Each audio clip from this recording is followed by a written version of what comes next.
என்ன பத்தி இன்ட்ரடக்ஷன் கொடுக்கணும்னா, நான் சென்ட் ஜான்ஸ் மெடிக்கல் காலேஜ்ல எம்பிபிஎஸ் முடிச்சுட்டு அப்போலோ ஹாஸ்பிட்டல்ல பிஜி முடிச்சுட்டு அங்கேயே 5 வருஷம் ஒர்க் பண்ணிட்டு அங்க கண்டினியூ பண்ணிட்டு இருக்கேன். ஐ ஸ்பெஷலைஸ் இன் வெர்டிகோ. வெர்டிகோ அப்படின்னா என்னன்னு பாத்தீங்கன்னா தலை சுத்தல்.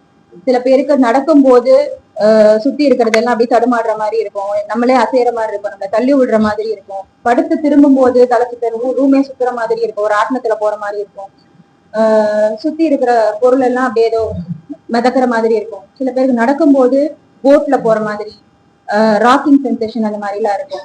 இதெல்லாம் வந்து நிறைய பேர் பல இடங்கள்ல போயிட்டு ட்ரீட்மெண்டே கிடைக்காம சுத்தி சுத்தி வரவங்க எல்லாமே அப்போலோக்கு வந்திருக்காங்க, நான் பார்த்திருக்கேன்.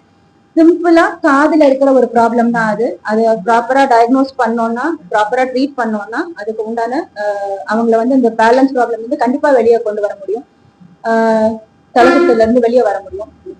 அண்ட் அப்போலோல நாங்க மற்ற கட்டிங் எட்ஜ் டெக்னாலஜில எல்லாமே டயக்னோஸ்டிக் மெத்தட்ஸ் எல்லாமே அங்க இருக்கு. ஸோ எனி பேஷண்ட் உள்ள வரும்போது ஒரு ஹாலிஸ்டிக் அப்ரோச்சா நம்ம வந்து இந்த பேஷண்ட்டை டீல் பண்ணுவோம். பேஷண்ட்டுக்கு சில பேர் தலை சுத்தல்னு வரவங்களுக்கு ஹார்ட்ல ப்ராப்ளம் இருக்கலாம், பிரெயின்ல ப்ராப்ளம் இருக்கலாம், அது எல்லாத்தையுமே ப்ராப்பரா வந்து நம்ம டயக்னோஸ் பண்ண முடியும். அது மட்டும் இல்லாம காது மூக்கு தொண்டையில இருக்கிற கேன்சர், கழுத்துல இருக்க கேன்சர், கணைய கட்டி, இது எல்லாத்துக்குமே வந்து கட்டிங் எட்ஜ் டெக்னாலஜில அங்க எண்டோஸ்கோபிக் சர்ஜரிஸ் பண்றாங்க, ரோபோட்டிக் சர்ஜரிஸ் பண்றாங்க. வாய் வழியா தொண்டைக்குள்ள போயிட்டு தொண்டையில இருக்க கட்டி எடுக்கிறதுக்கு ரோபோட்டிக் சர்ஜரிஸ் இருக்கு. வேர்ல்ட் கிளாஸ் சர்ஜரிஸ் அங்க பண்ண முடியுது. அண்ட் அகெயின் பிரெயின்ல இருக்கக்கூடிய சில கட்டிங்கள், பிட்யூட்டரி கிளாண்ட்ல இருக்க கட்டிங்களை வந்து எக்ஸ்டென்சிவ் நியூரோசர்ஜிக்கல் ப்ரொசீஜர் இல்லாம நோஸ் வழியாவே எண்டோஸ்கோபிக்கா நேவிகேஷன் டெக்னிக்ஸ்ல we can remove the tumour. அந்த அட்வான்ஸ்டு சர்ஜரிஸும் நம்ம வந்து ஸ்கல் பேஸ் சர்ஜரிஸும் அப்போலோல பண்ணிட்டு இருக்கோம். சிம்பிள் அலர்ஜிக் ரைனைட்டிஸ்ல இருந்து பிரெயின் டியூமர் வரைக்கும் உண்டான எல்லா நோய்களுக்கும் அப்போலோல ட்ரீட்மெண்ட் இருக்கு. உங்களுக்கு ஏதாவது கொஸ்டின்ஸ் இருந்தா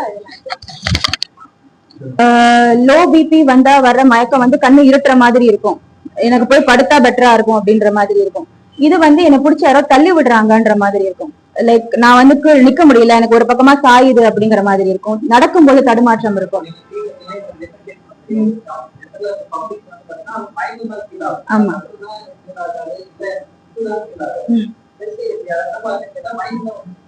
ஆமா, அதுக்குதான் கரெக்டா ஒரு டாக்டர் கிட்ட வரணும். அந்த doctor will be able to elicit the history properly. இப்ப என்கிட்டயே ஒரு கிடினஸ் பேஷண்ட் வரும்போது தலை சுத்தல்னு வாங்க, கேரா இருக்குதுன்னு வாங்க, அப்படின்னா என்னன்னு கரெக்டா சொல்லுங்க. ஒரு ராட்னம் சுத்துற மாதிரி இருக்கா, இல்ல போட்ல போற மாதிரி இருக்கா, தள்ளுற மாதிரி இருக்கா அப்படின்னு நம்ம கேட்கும் போதுதான் அவங்களுக்கு they will be able to differentiate. இல்லாட்டி அவங்களுக்கு தெரியாது. அண்ட் அதுக்கேற்ற மாதிரி ப்ராப்பரா டெஸ்ட் பண்ணும்போது காதுல இருந்து மூளை வரைக்கும் எந்த இடத்துல அந்த ப்ராப்ளம் இருக்குன்றதை நம்ம தெளிவா கண்டுபிடிக்கணும். மயக்கத்தை தாண்டி சில பேருக்கு காது அடைச்ச மாதிரி இருக்கலாம், மயக்கத்தோட சேர்ந்து காதுக்குள்ள நாய்ஸ் வரலாம், ஒயின்னு ஒரு சத்தம் வர மாதிரி இருக்கலாம். சில பேருக்கு தலை சுத்தலோட சேர்ந்து தலை வலி வரலாம், வாமிட்டிங் வரலாம். சில பேருக்கு ஹிஸ்டரி ஆஃப் மைக்ரைன் இருக்கும், மைக்ரைன் இருந்தாலுமே இந்த தலை சுத்தல் வரும். ஸோ மைக்ரைன் இருக்கவங்களுக்கு ஃபேமிலி ஹிஸ்டரியில அவங்க அப்பா அம்மாக்கு யாருக்காவது மைக்ரைன் இருந்தா கூட இவங்களுக்கு வந்து இந்த தலை சுத்தல் மாதிரி பிரசன்ட் ஆகலாம். இந்த மாதிரி ப்ராப்ளமும் இருக்கு. நடக்கும்போது தடுமாற்றம், போட்ல போற மாதிரி ஒரு சென்சேஷன், ராட்னத்துல சுத்துற மாதிரி இருக்கிற சென்சேஷன், இது எல்லாமே வந்து மோஸ்ட்லி இயர் ரிலேட்டடா தான் இருக்கும். நம்ம யூஸ்வலா இப்ப நிறைய ஹெட்போன்ஸ் யூஸ் பண்றோம். ஹெட்போன்ஸ் சில பேர் இப்ப எல்லாம் வந்து இந்த போன் கண்டக்ஷன் ஹெட்போன்ஸ் சொல்லிட்டு காதுக்கு வெளியே மாட்டிட்டு இருக்காங்க. அது எல்லாமே வந்து நரம்பு வீக் பண்ணக்கூடிய ப்ராப்ளம் நிறைய உண்டு பண்ணும். எஸ்பெஷலி இந்த நாய்ஸ் இன்டியூஸ்ட் ஹியரிங் லாஸ் வந்து நிறைய இப்ப இயர்போன்ஸ் யூஸ் பண்றதுனால வருது. அதையுமே வந்து ப்ராப்பரா ஏர்லி, அது எல்லாமே ஒரு காதுல ஒரு சின்ன நாய்ஸ் ஒரு சத்தம் மாதிரி தான் ஆரம்பிக்கும், பட் அது ஹியரிங் லாஸா கூட போய் முடியலாம், காது அடைச்ச மாதிரி இருக்கும். அது எல்லாமே வந்து நீங்க ஏர்லியா கண்டுபிடிச்சிட்டீங்கன்னா it can be treated. நம்ம ரொம்ப லேட்டா விட்டோம்னா அது irreversible ஸ்டேஜுக்கு போயிடும், nerve related loss. ஹெட்போன்ஸ் கண்டினியூஸா 60 dB நாய்ஸுக்கு மேல யூஸ் பண்ணக்கூடாது. ஒரு நாளைக்கு மேக்ஸிமம் ஒரு 2 hours யூஸ் பண்ணலாம், அதுக்கு மேல யூஸ் பண்ணக்கூடாது. அந்த 2 hours கூட ஒரு அரை மணி நேரம் கண்டினியூஸா யூஸ் பண்றாங்கன்னா ஒரு 10 minutes பிரேக் எடுத்துக்கிட்டா நல்லது. கரெக்ட். அரை மணி நேரம் கண்டினியூஸா யூஸ் பண்ண வேண்டியவங்க ஒரு 5 to 10 minutes இடையில ஒரு பிரேக் எடுத்துட்டு அதுக்கப்புறம் திரும்ப அடுத்த அரை மணி நேரம் யூஸ் பண்ணா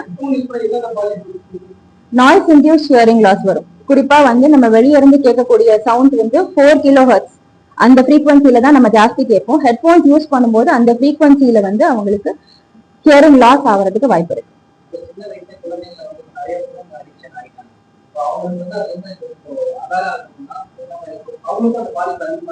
கண்டிப்பா கண்டிப்பா கண்டிப்பா கண்டிப்பா மூவிங் ஸ்கிரீன்ஸ் ஜாஸ்தியா பாக்குறவங்களுக்கு இந்த மைக்ரைன் ப்ராப்ளம் ஜாஸ்தி வரும். மைக்ரைன் ப்ராப்ளம் ஜாஸ்தி வரும்போது லேட்டர் ஸ்டேஜ்ல பேலன்ஸ் இஷ்யூஸ் வர்றதுக்கு வாய்ப்பு இருக்கு. ஸோ அந்த ஸ்கிரீன் டைம் எல்லாமே நம்ம குறைச்சிக்கிறது நல்லது.